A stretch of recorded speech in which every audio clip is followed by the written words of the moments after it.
Bonjour tout le monde, bonjour YouTube, bonjour Spotify, bonjour Twitch qui fait vivre ces Blasto News et bienvenue du coup dans votre format tri-hebdomadaire, puisque 3 fois par semaine on se retrouve pour parler de l'actualité du jeu vidéo. Aujourd'hui, il y a quand même pas mal de discussions à apporter. Il y a eu quelques news qui sont sorties, notamment, et on va directement attaquer le sommaire, sur certaines des contradictions de Sony. Vous l'avez vu dans le titre, il y a eu beaucoup de débats contradictoires entre ce que Sony a annoncé officiellement et ce qui s'est passé après. On l'a un petit peu vu il y a deux jours. Ça a commencé à crier un petit peu sur YouTube et sur Internet aussi, sur ce qu'on nous cache du côté de Sony. On en parlera un petit peu et j'aimerais avoir votre avis là-dessus. L'autre news, ça va concerner Michel Ancel. Michel Ancel qui a décidé d'arrêter définitivement le jeu vidéo. On y reviendra, et qu'est-ce que ça va avoir comme impact sur ses productions en cours, à savoir Wild et Beyond Good and Evil 2.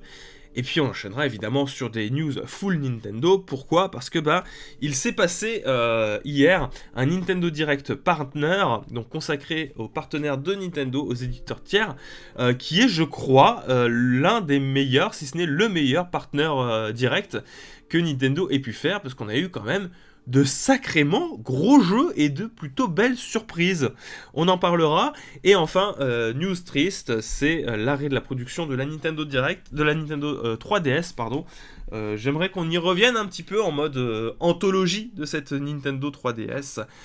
S'il y a des gens qui ont beaucoup joué, qu'est-ce qui vous a plu dans cette console ?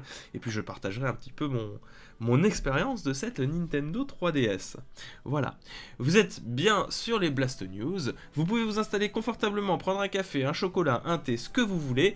C'est parti pour les Blast News.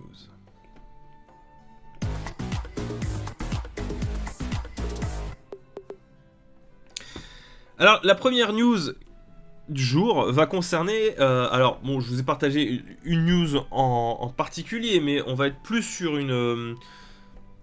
Bon, je suis complètement hors cadre. je suis complètement hors cadre. On va être plus, en réalité, sur...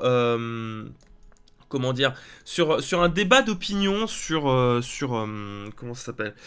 Excusez-moi, hein, mon mauvais cadrage m'a un petit peu perturbé. On va être plus sur un débat d'opinion sur la stratégie de Sony et sur les contradictions qu'il y a en ce moment dans leur manière de communiquer autour de leur console.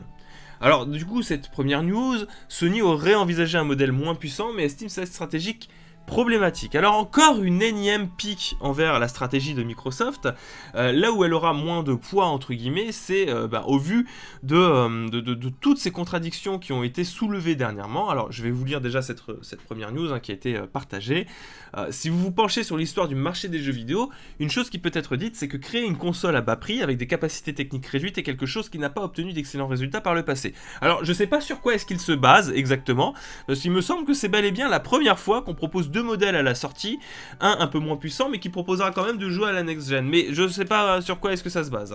Nous avions envisagé cette option et avons vu d'autres dirigeants qui ont essayé ça et qui ont découvert à quel point elle est problématique. Selon nos recherches, il est vrai que les gens qui achètent une console veulent pouvoir l'utiliser pendant 4, 5, 6 ou même 7 ans.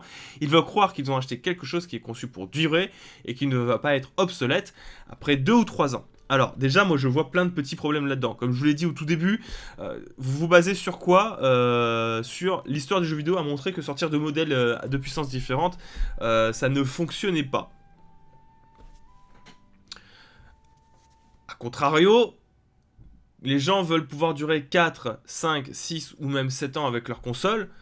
Est-ce que c'est pas un petit peu remettre en cause le principe même des consoles de mid-génération, à savoir PlayStation 4, et on en parlait tout à l'heure avant le début du stream, PlayStation 4 Pro, Xbox One et Xbox One X. Bon, soit, voilà, Dixit, les gars qui nous ont sorti une PlayStation 4 Pro. On voit tout de suite qu'il y a déjà quelques problèmes. Mais en soi, ça se respecte parce que, bon, il y a certains retours qui, effectivement, parlent de difficultés que pourrait porter la Xbox Series S dans l'adaptation de certains jeux et que ça pourrait éventuellement tirer vers le bas certaines productions. Cela dit, on parle quand même de Sony qui est toujours actuellement en train de communiquer autour de sa PlayStation 5 et qui nous dit à côté aussi qu'ils aimeraient avoir un gap générationnel conséquent. Ok, je comprends. Mais qui en soum soum vous annonce que la plupart des jeux ne seront pas exclusifs PlayStation 5, mais sortiraient aussi, et attention parce que ça c'est tout frais aussi, pendant les 3 ou 4 prochaines années de soutien de la PlayStation 4, ces jeux sortiraient aussi sur PlayStation 4. Actuellement sont concernés Sackboy Little Big Adventure, Miles Morales, bon lui c'est pas hyper surprenant dans le sens où à la limite s'il sortait pas sur PlayStation 4, là, ça serait de l'abus, parce que je rappelle que c'est un standalone de Spider-Man PlayStation 4, mais ça concerne, et là c'est beaucoup plus surprenant, Horizon Zero Dawn. Et quand on sait que Sony avait été extrêmement agressif, en mode passif-agressif sur les choix de Microsoft de faire une transition douce vers la nouvelle génération et de garder des joueurs qui jouent encore sur One X, excusez-moi de l'expression, mais c'est quand même sacrément hypocrite de la part de Sony. C'est vraiment sacrément hypocrite, surtout que là, on arrive à la sortie de la console,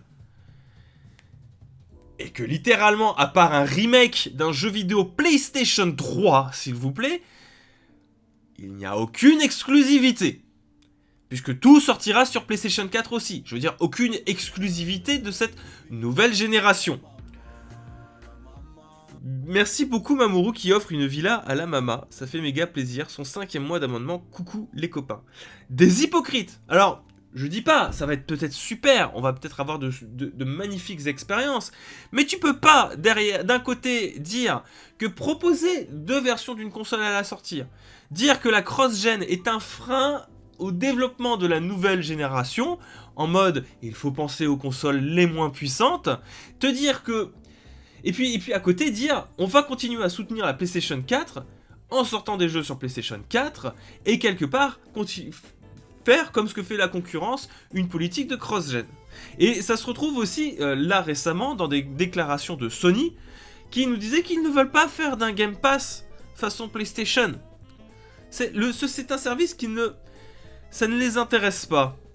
Bah, écoutez, libre à vous de laisser la porte ouverte à Microsoft pour éviter que cette concurrence. En attendant, on voit que le Game Pass c'est quelque chose qui fonctionne et qui intéresse hors même les joueurs Xbox. Donc quelque part, libre à vous de ne pas occuper ce terrain-là en nous expliquant que ce que Sony veut, c'est des jeux exclusifs à gros budget qui vont marquer cette génération. Oui, mais à côté, tu sors quand même tes jeux sur PS4 et sur PC.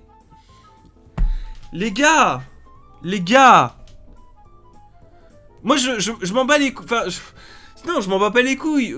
Je suis content que la PS5 elle sorte aussi, tu vois, mais arrêtez d'essayer de prendre les gens pour des cons. C'est même plus du niveau de l'hypocrisie, c'est une tentative de manipulation là. Les gars, ça va finir par se voir au bout d'un moment. Enfin, si ça se voit pas, je veux dire, c'est gros comme une maison. Vous prenez les gens pour des cons. Vous prenez les gens pour des jambons. Et on est à 2 mois de la sortie de la console. Et je me pose encore la question de savoir si les jeux rétrocompatibles PlayStation 4 seront disponibles en version PlayStation 4 standard ou en PS4 Pro. Comprenez par là que j'aimerais quand même profiter des améliorations de la PS4 Pro sur ma PS5 quand je joue à un jeu PS4. Je m'en fous. J'en suis à un point où chez Sony, je m'en fous de savoir si la rétrocompatibilité sera améliorative, dans le sens où les jeux PlayStation 4 lus sur PlayStation 5 seront bien meilleurs sur PlayStation 5, comme ce que pourraient le faire la plupart des jeux Xbox One X sur la Xbox Series X. Je m'en fous, j'en suis plus à ce niveau-là. Mais au moins que les jeux rétrocompatibles tournent dans leur version PlayStation 4.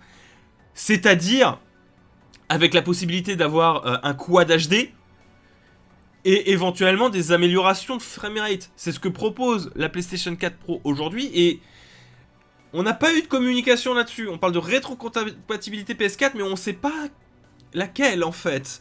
Ce qui me laisse supposer que ça va peut-être, et je le vois gros comme une maison avec toutes ces contradictions, que ça risque d'être une rétrocompatibilité PlayStation 4. Parce qu'après tout, il faut bien signifier, vous voyez, la différence générationnelle entre une PS4 et une PlayStation 5. Parce que du coup, vous pourrez jouer qu'en 1080p sur vos jeux PS4, alors que waouh, incroyable, vous avez de la Quad HD sur PS5, ce que faisait déjà la PS4 Pro. Bref. On va pas s'étendre là-dessus, c'est pas non plus l'objet de toutes ces Blast News. Juste, je voulais que vous soyez au courant de ce qui se trame du côté de chez Sony. Parlez-en autour de vos potes et de votre entourage pour vous dire que bon, il y a des trucs qui sont cachés.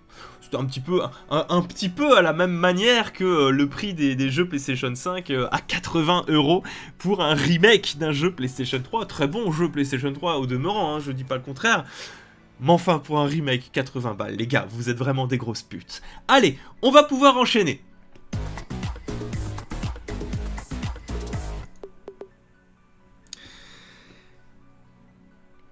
Alors, c'est une news un petit peu triste. Malheureusement. Pourquoi il y a un chat? Pourquoi il y a un chat? On va, hein?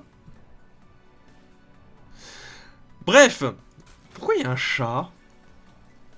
Ah, mais c'est Michel Ancel, d'accord. Ok, c'est Michel Ancel qui filme son chat.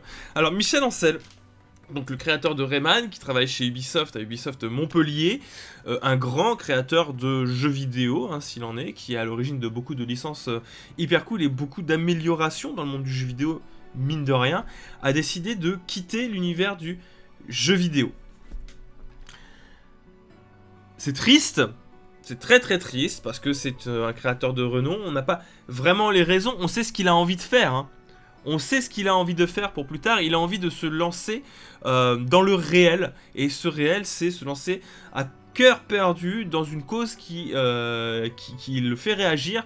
Michel Ancel va se lancer dans la protection des animaux. Voilà. Pour lancer des grands centres via le milieu associatif pour la protection de la faune et de la flore, enfin de la faune locale. Donc ça a vraiment strictement rien à voir avec le jeu vidéo. Il l'a annoncé. Aujourd'hui est un jour très spécial pour moi. Après plus de 30 ans, j'ai décidé d'arrêter de travailler dans le jeu vidéo et de me concentrer pleinement à ma deuxième passion, la nature. Voilà, dédié à l'éducation aux amoureux de la nature et aux animaux sauvages. Beaucoup d'entre vous voudront peut-être savoir ce qu'il adviendra de Wild et de Beyond Good and Evil 2. Pas de soucis, depuis plusieurs mois maintenant, les équipes sont autonomes et les projets avancent super bien.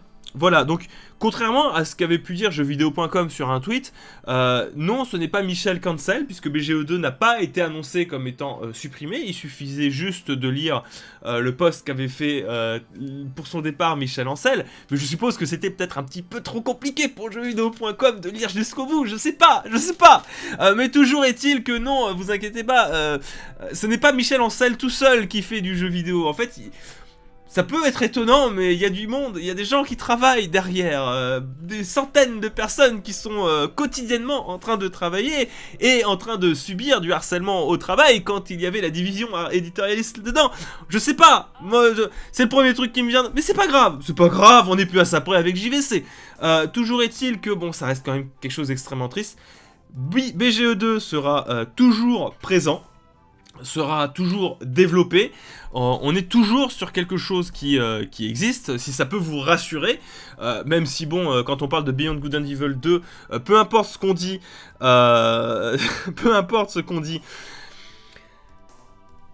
c'est jamais rassurant. Quand on parle de BGE2, la moindre news, je comprends, c'est pas rassurant, hein. On parle actuellement d'une série Netflix de Beyond Good and Evil 2, qui arriverait plus rapidement que le jeu, sachant qu'on a zéro nouvelle dessus. Après, je comprends que c'est souvent un jeu qui demande un certain temps de développement et de faire tout ça bien, parce que bah, je le rappelle, mais Beyond Good and Evil, ça a été un énorme four de la part d'Ubisoft. Voilà. Donc c'est très triste et bah, bon vent à lui, et j'espère j'espère très sincèrement que pour Michel Ancel, et ben cette nouvelle profession, cette nouvelle pas lubie, mais oui, son nouveau travail le rendra heureux, et ça ne m'étonnerait pas que ça le rende heureux, parce que je pense que sur ces dernières productions, ça se sent que le milieu de la nature, c'est quelque chose qui le fait vibrer. Voilà, ça fait près de 15 ans qu'on l'attend, BGE2, exactement. Et 15 ans, ça fait beaucoup. Donc goodbye Michel Ancel, mais nous, faut qu'on continue nos news. Allez, c'est parti. Ah oui, c'est un renard, c'était pas un chat. Quel trou de balle.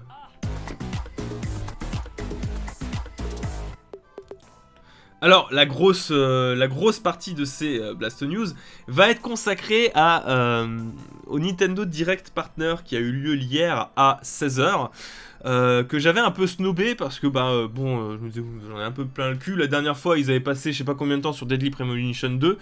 C'est rigolo mais on en a un peu rien à foutre.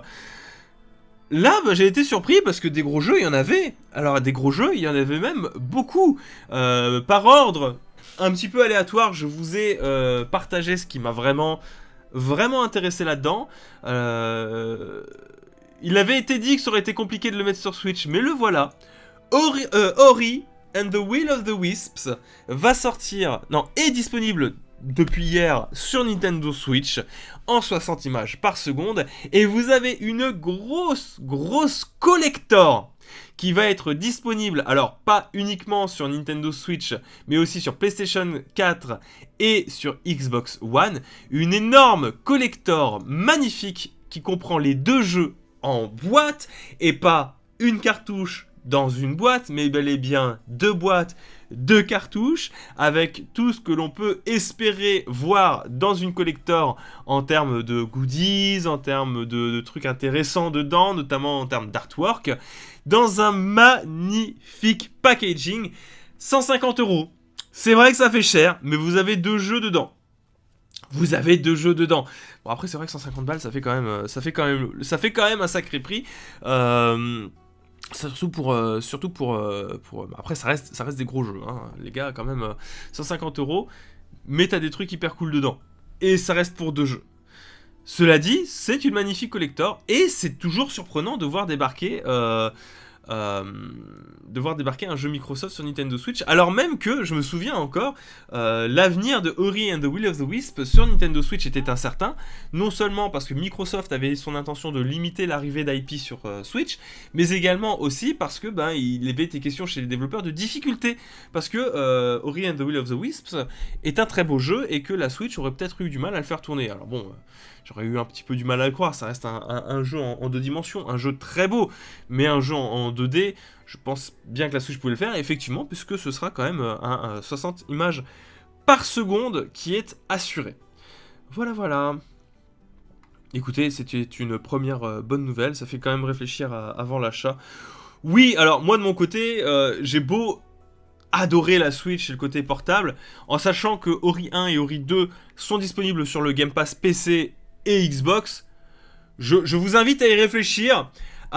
Si vraiment vous voulez tenter l'expérience nomade, vous pouvez le tester sur le Xbox Game Pass Ultimate sur votre téléphone Android avec une manette Xbox One. Voilà, vous aurez votre expérience nomade à peu près, ou même sans manette, hein, vous pouvez avec des touches qui seraient virtuelles, vous pourrez le tester comme ça, et ça vous coûtera le prix du Game Pass. Voilà. La sortie de la version boîte, je crois qu'on n'a pas eu d'indication. C'est un partenariat avec qui boîte premium. Tac. Carte à la collectionner. Non. À partir du mois de décembre prochain pour la collector. Voilà. Donc la version collector sera disponible à partir du mois de décembre.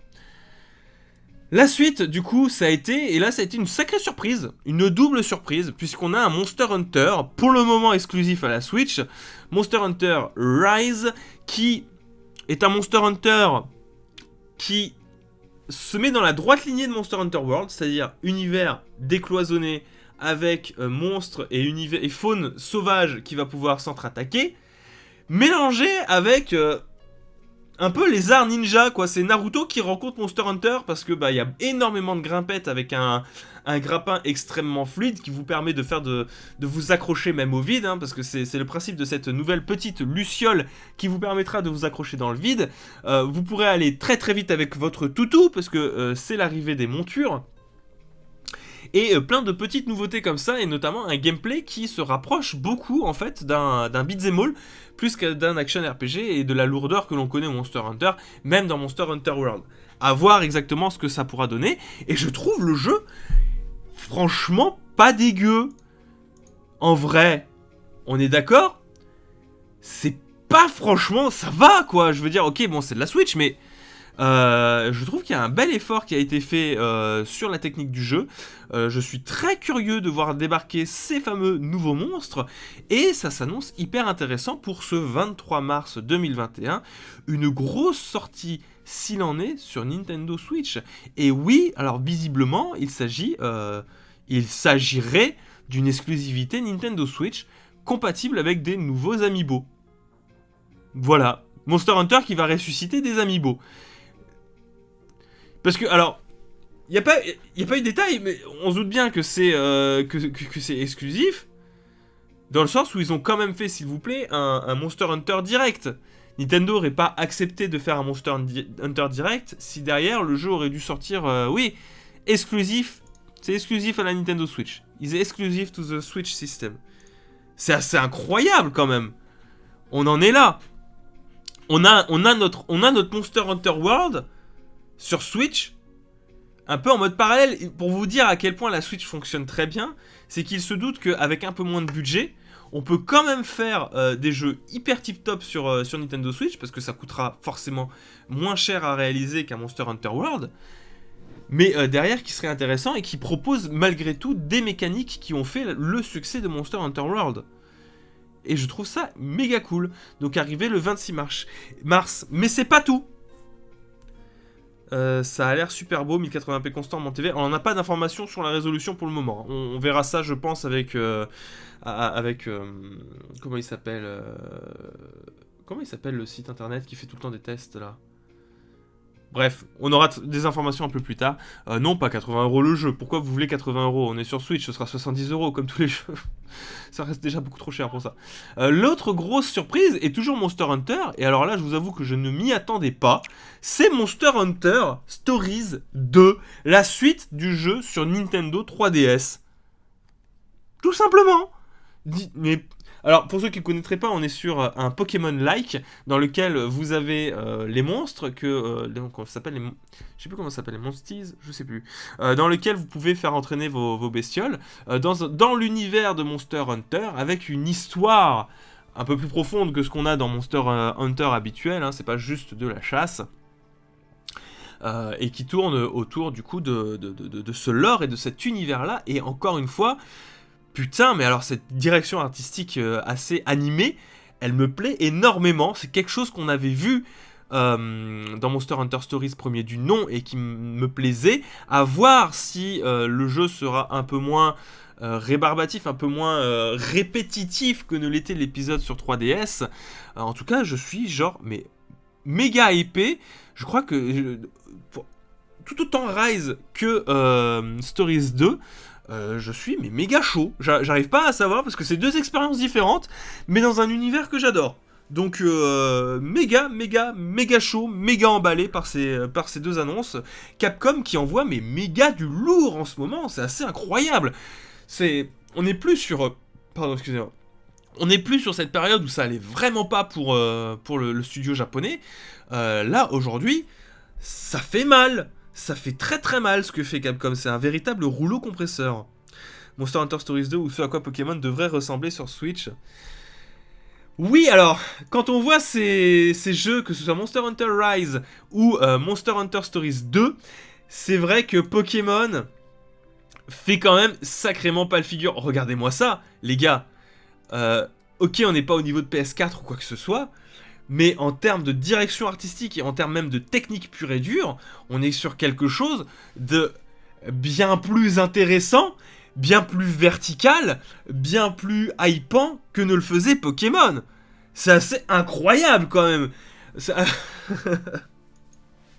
Les visages aussi ont l'air bien plus vivants que ceux dans Pokémon. Les monstres sont bien mieux animés que dans Pokémon. Encore heureux, parce que alors Monster Hunter, si tu proposes des monstres de Monster Hunter qui sont mal animés, je peux te dire que tu vas avoir un problème, parce que c'est vraiment, pour le coup, c'est l'ADN du jeu que tu mets en branle. Oui, il y a eu des annonces sur les amiibo aussi. Alors, il y aura des amiibo qui seront sur Monster Hunter Stories, et je tiens à préciser, mais les amiibo de Monster Hunter Stories sont en général les plus beaux. Parce que le Monster Hunter Stories, le premier sur 3DS, l'amiibo Monster Hunter Stories, il était magnifique, hein. Amiibo Monster Hunter Stories 3DS. C'est vrai qu'il est beau visuellement, je trouve. Regardez-moi ça. Regardez-moi cette beauté. Moi, c'est ça des amiibo. Ça, c'est des amiibo, les amis. Ça, c'est beau. Ça, on est d'accord que t'es content de l'avoir. C'est une petite statuette qui rend méga bien. Et en plus, qui sont assez imposantes. Et alors, malheureusement, c'était sorti qu'au Japon à l'époque. Pour ces Monster Hunter Rise, je suis très curieux de voir à quoi va ressembler l'amiibo du Magnamalo. Parce que c'est un monstre assez gros. Et je me doute que pour avoir un maximum de détails et de finition, il faudra que peut-être que l'amiibo soit un peu plus gros que la moyenne. Donc à voir ce que ça va donner. Le Magnalo est juste magnifique, on est d'accord. On est plutôt d'accord sur la beauté de ces amiibo. Après, ça reste des amiibo, ça prend la poussière. À voir quelles seront leur utilité en jeu, parce que Nintendo a déjà complètement lâché l'affaire, j'ai l'impression, sur les amiibo, et que ça sert strictement plus à rien in-game. La dernière annonce qui m'avait un peu choqué, enfin, c'est l'arrivée de Disgaea 6 qui débarque du coup sur Nintendo Switch. Alors lui, je pense pas que ce sera une exclusivité, il sortira à peu près partout, hein, comme tous les autres Disgaea. Disgaea, pour ceux qui ne connaîtraient pas, ce sont des jeux de stratégie. Des jeux de stratégie au tour par tour. Je vais vous montrer un trailer du coup. Des jeux de stratégie au tour par tour, un petit peu comme un Fire Emblem, mais dans un univers beaucoup plus déluré, un peu plus délirant, très marrant, qui va toujours dans l'over abuse, qui va toujours dans des... là ils l'ont dit, hein, vous pourrez faire 1 milliard de dégâts et monter jusqu'au niveau 1 million. C'est la marque de fabrique de Disgaea, c'est en faire toujours plus. Le plus... n'est pas c'est l'ennemi du moins. Non, c'est toujours plus haut. Et là où c'est intéressant, c'est que le jeu est en 3D. Alors, moi, j'aime bien Disgaea. J'ai fait le 5. Ce que je reproche à cette série, c'est d'être en 3D isométrique. Parce que là où dans un Fire Emblem ou dans n'importe quel jeu de stratégie, le fait d'avoir strictement en fait une vue de dessus, ça vous permet de bien savoir où est-ce que vous vous positionnez. On parle d'un jeu qui se joue sur un damier, et quand vous jouez sur un damier, c'est bien d'avoir une vue très exacte de où est-ce que sont vos personnages. Et la 3D isométrique, qui était proposée dans les Disgaea jusque-là, moi me gênait. Enfin la 3D, la 2D, enfin la caméra légèrement mise sur le côté, qu'on ne pouvait pas changer, me gênait, parce que du coup je ne pouvais pas déplacer mes personnages de manière optimale. Et là où c'était casse-couille, c'était que dans le 5, des fois vous aviez certains terrains où il y avait des différentiels de hauteur, il fallait balancer vos personnages sur d'autres, et comme je voyais pas exactement où est-ce qu'on en était et qu'est-ce qu'on pouvait faire, des fois j'étais un peu perdu et je foirais complètement mes tours pour cette raison-là. Avec la 3D qui a été annoncée, j'ose espérer qu'on aura une meilleure visibilité sur ce damier. Et peut-être une meilleure gestion de cette fameuse caméra. J'espère en tout cas. Mais c'est une bonne nouvelle que ce Disgaea 6 va débarquer. Et ça participe encore une fois à cette hype un peu inattendue qui est arrivée lors de ce Nintendo Direct Partner Showcase. Je sais pas ce que vous en avez pensé, vous, mais en vrai, c'était vachement sympa ce Direct Partner. La version PS4 de Disgaea 6 est uniquement dispo au Japon. D'accord, ok, bah c'est noté. Disgaea, oui, c'était des Japan Only, mais depuis la Switch, ils ont une sortie hors Japon via Steam aussi. Alors, moi, j'ai souvenir quand même de Disgaea qui était disponible sur PlayStation 3 aussi. Hein. Peut-être pas tous exactement, mais j'ai des souvenirs de Disgaea qui avait fait tenter des percées dessus. Balan Wonderworld, pas un mot dessus. Alors, je vous avoue que j'ai pas exactement compris qu'est-ce que c'était. Oui, ça faisait partie des jeux qui ont été annoncés. Mais je vous avoue que j'étais assez... la DA qui ressemble beaucoup à Nights into Dream, évidemment, attire. Mais je sais pas. Ça a l'air sympa, mais je sais pas, je suis un peu hermétique, je vous avoue. Là, pour le coup, je suis assez hermétique à ça. Je suis désolé, hein. Pour le coup, c'est très... Je vous le montre, hein, parce qu'il est présent, mais... Je sais pas, c'est un peu chelou. Voilà. Et il y a Hades qui est sorti aussi. Mais je vous ai dit, je vous ai cité, moi, ce qui m'a le plus marqué. Hades est très bien. Hades est enfin sorti. Square Enix qui nous parle de Balan Wonderland, mais pas un mot sur Bravely Default 2. C'est vrai. Du Good Skies 5 Complete Edition est gratuit pendant quelques jours pour les possesseurs du online Nintendo. Alors, c'est un jeu à l'essai, tu peux y jouer gratuitement, mais du 23 septembre au 29 septembre. Hein, c'est pas tout le temps, c'est gratuit quelques jours pour l'essayer. Allez l'essayer, hein, si vous êtes chaud, mais vous verrez ce qu'il en est. Oui, Hades est sorti sur Switch aussi. Hades est sorti, il est disponible actuellement sur Nintendo Switch, bah, genre dès maintenant. Tu peux aller voir dans le store, les mechas c'est cool. Il est disponible sur Switch. Et c'est le jeu complet, exactement. Bon, on va passer sur la dernière news du jour. C'est parti. Bon, vous l'avez vu dans le titre et on y est enfin. Clap de fin pour la Nintendo 3DS. C'est officiellement terminé. Nintendo a arrêté la production de Nintendo 3DS. Presse F pour la Nintendo 3DS. Une console sortie en 2011, si je dis pas de bêtises. Ouais, je crois que c'est 2011. Je vais vérifier quand même.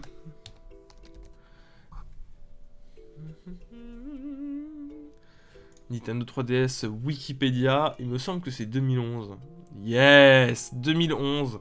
Une console sortie en 2011 qui voit, qui du coup, après 9 ans de bons et loyaux services, se voit arrêter. Tristesse et volupté, 76 millions d'exemplaires, ce qui est un très bon score pour cette console. Une console qui, on va pas se mentir, pouvait souffrir un petit peu, du même syndrome que la Nintendo DS. Cette époque où Nintendo s'est rendu compte que avoir plus ou moins tout le temps les mêmes noms d'une console à l'autre et qu'elles se ressemblent de ouf, ça pouvait être problématique. Coucou la Wii U, parce que je suis désolé, mais la 3DS, pour beaucoup de personnes, je me doute que ça a peut-être été compliqué de comprendre qu'est-ce que c'est exactement par rapport à la DS, surtout que c'est très similaire à une Nintendo DS, mais qui s'est rattrapé heureusement en dehors de sa communication, parce que ça s'est pas arrangé avec le temps. Hein. Waouh! Les modèles de 3DS, pardon, on a eu la 3DS standard, la 3DS XL, la 2DS, la 2DS XL, la New 3DS, la New 3DS XL et la New 2DS. Ouais. Ah, c'était compliqué la 3DS, hein, on va pas se mentir, c'était très compliqué. Et elle a été très chère à sa sortie, effectivement. On se rappellera que très rapidement, Nintendo a, je crois, baissé son prix de moins 40% pour pouvoir revendre de la console, parce que ça a été un four monumental, elle était beaucoup trop chère. Je crois qu'elle était plus chère qu'une Switch à la sortie. 250 €. Ouais, c'est abusé. On est d'accord que c'était complètement abusé et que c'était injustifié. C'était injustifiable de sortir une console portable en plus. Bon alors, il y avait toute la technologie embarquée, la 3D sans les lunettes, le fait que ce soit de la miniaturisation et que, qu'on le veuille ou non, mais de la miniaturisation ça coûte plus cher que de faire des consoles de salon. Toujours est-il que c'était un petit peu ultra méga cher. De pouvoir y jouer. Et une console qui, je trouve aussi, avait un énorme problème. Je sais pas si vous aviez eu ça, mais à sa sortie, l'écran du bas faisait des marques vénères sur l'écran du haut. Il fallait absolument mettre un protège-écran sur l'écran du haut, parce qu'à force de fermer la console, l'écran du bas qui est plus petit que l'écran du haut, les contours de l'écran du bas faisaient des marques indélébile. Ça abîmait de ouf l'écran du haut. Et c'était mais si frustrant. Alors on a eu moins ça sur la 3DS XL. On a eu moins ça par la suite. Mais putain, qu'est-ce que c'était casse-couille. Quel défaut de conception. C'était incroyable. Mis à part ça, Nintendo s'est vachement rattrapé sur cette 3DS avec ses jeux. Et alors, des jeux culte, on en a eu. Je vous invite à aller voir la vidéo que j'avais réalisée sur Iconoblast, sur les jeux que j'ai retenus pour cette période. Il y a eu un très bon Mario Kart, peut-être pas le meilleur de la série, mais un très bon Mario Kart quand même. On a eu un très bon Mario 3D Land, qui est un très bon jeu, qu'on le veuille ou non. On a eu des Pokémon, alors... On dira ce qu'on veut, mais cette génération 6 pour moi de Pokémon, ça marque quand même l'arrivée à la 3D, et c'était quand même assez incroyable. Il y a eu du Bravely Default en termes de RPG, on a été quand même sacrément servi, je le rappelle, mais Shin Megami Tensei 4 est exclusif à la Nintendo 3DS. On a eu Metal Gear Solid 3, Kid Icarus Uprising, Monster Hunter Stories, Etrian Odyssey, Radiant Historia, comme on nous le cite pour Frisian. Bref, une console absolument incroyable. Monster Hunter, putain, Monster Hunter 3 Ultimate, les gars. Monster putain de Hunter 3 Ultimate sur 3DS, c'était quand même quelque chose d'assez incroyable. On a eu le premier Smash sur portable, putain. Fire Emblem qui a ressuscité sur 3DS grâce à Awakening. Dynasty Warrior, bon alors les Warriors on va peut-être les oublier, hein, mais parce que c'est pas les meilleures versions, hein, très clairement pas sur 3DS. Mais vraiment une console assez incroyable que vous pouvez trouver pour vraiment pas cher. Mon conseil, cela dit, parce qu'aujourd'hui, bon, ils ont peut-être arrêté la production, mais vous trouverez encore des consoles en magasin, prenez une 2DS XL, parce que je pense que c'est le meilleur format de la console. Vous n'avez pas la 3D dedans. Zelda A Link Between Worlds. Les remakes de Zelda Ocarina of Time et Majora's Mask sont sur 3DS et ils sont tout bonnement incroyables. Oui, alors la 3D, c'est une technologie qui aura été hype avant que la 4K n'arrive, mais qui n'aura pas franchement fait mouche pour les gens. Alors on trouve encore des cinémas en 3D, mais cette expérience 3D, on ne peut la retrouver maintenant plus que quasiment au cinéma, parce que des téléviseurs qui proposent de la 3D maintenant pour des films, on n'en a plus vraiment, et c'est plus quelque chose qui intéresse, et même la 3D sur console, c'est quelque chose qui est mort très vite. Ce qui fait que aujourd'hui, ne reste de cette 3DS, pour moi en tout cas, qu'une DS en plus puissante, avec des jeux absolument incroyables, mais je la retiendrai pas pour cette 3D. Je la retiendrai aussi, et surtout peut-être pour son stick analogique, parce que putain, ça va 5 minutes de contrôler des jeux en 3D avec une croix directionnelle. Voilà, franchement la 3D sur les Zelda, je la trouve très jolie. Ouais, mais tu vois, c'était très joli. Mais ça changeait pas fondamentalement la manière d'appréhender un jeu, la 3 dimensions. Je crois que les seuls vraiment qui tiraient parti de cette 3D en gameplay, c'était Mario 3D Land. Parce que du coup, tu pouvais mieux apprécier les distances entre chacune des plateformes grâce à la 3 dimensions. C'est d'ailleurs ce qui fait défaut à Mario 3D World, hein, puisqu'il est sur Wii U, il n'y a pas de 3D stéréoscopique. Et Zelda A Link Between Worlds, qui du coup utilisait certaines énigmes qui pouvaient mieux s'appréhender avec la 3D. Mais on parle de confort, de jeu, plus que de véritable apport pour le gameplay. Voilà. C'était pas un effet si innovant, juste plus joli, on est d'accord. Mario et Luigi au centre de Bowser, ah je vois qu'il y a des gens qui se font des belles citations. Non mais la 3DS a un catalogue de jeux absolument incroyable. C'était une excellente console et c'était ma console préférée avant que ne débarque la Nintendo Switch. J'en ai passé du temps dessus. J'en ai acheté des modèles de 3DS aussi. J'ai eu la 3DS standard que j'avais pris d'occasion. Mon frère avait pris une 3DS XL. Je suis passé à la New 3DS XL avec la New 3DS XL Majora's Mask que j'ai toujours. Quand vous achetez une console portable collector, plus il y a de détails, plus il faut pas y jouer avec parce que du coup ça l'abîme de ouf. Et moi ma 3DS collector Majora's Mask a été usée et surutilisée par Elena pour jouer à Fire Emblem, et la transpiration a fait se décoller des morceaux de peinture de la console. C'est assez insane. Et du coup j'ai acheté une New 2DS, la New 2DS qui du coup me permet de découvrir à nouveau encore des jeux, mais en version ultra confortable, parce que la batterie est meilleure, parce qu'il n'y a pas de 3D, le son est meilleur, et puis l'écran est beaucoup plus beau à mon sens aussi. Voilà. Vous avez tout. Elle est incroyable. La New 2DS est absolument super bien. Je suis le seul PO à avoir apprécié Sonic Lost World 3DS. S'il vous plaît, dites-moi que je suis pas le seul à aimer ce jeu. Non, tu n'es pas le seul, livraison rapide, parce que sache que Sonic Lost World sur Nintendo 3DS est meilleur que Sonic Lost World sur Wii U. Enfin, à mon sens, je trouve qu'il est meilleur. Là où c'est marrant, c'était Sonic Generations. Il y a un intérêt à prendre Sonic Generations sur Xbox 360, PS3 ou ce que vous voulez, ou PC, et de prendre la version 3DS, pour la bonne et simple raison que ce sont deux jeux différents. C'est pas les mêmes niveaux, c'est pas le même ressenti. Alors c'est essentiellement des jeux en 2D, C'est pas les mêmes jeux. Les deux Sonic Génération sur 3DS, c'est pas la même chose. C'est incroyable, et c'est un excellent jeu lui aussi. Xenoblade Chronicles sur New 3DS. Ah, c'est vrai qu'il y avait ça. Animal Crossing New Leaf, comment l'oublier, effectivement. Comment oublier. Donc, écoutez, ben, la 3DS s'en va.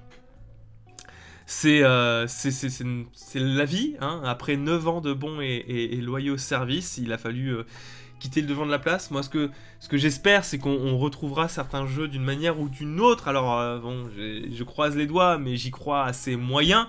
Mais j'espère les voir redébarquer sur Switch un jour, ça serait cool.